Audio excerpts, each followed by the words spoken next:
Hello everyone, Assalamu Walaikum. How are you all? I hope you are well. Welcome back to my channel in this new video. Today's video,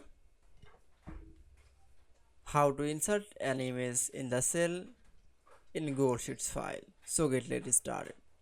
At first, open your Google Sheets file. Is insert an image in the cell.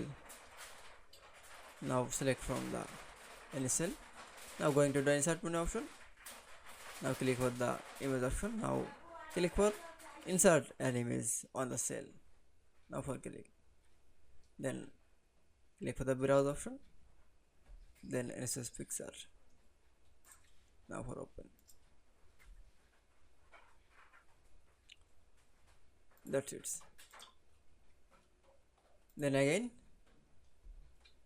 select from the another cell option. Now click for the insert image of insert menu option. Now click for the image option. Now click for insert an image in the cell option.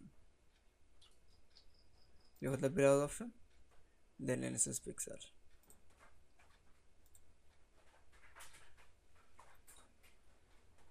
That's it.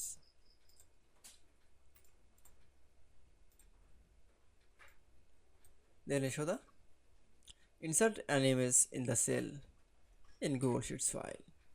I hope to enjoy the video. Please like, comment, share and subscribe my channel. Thanks for watching.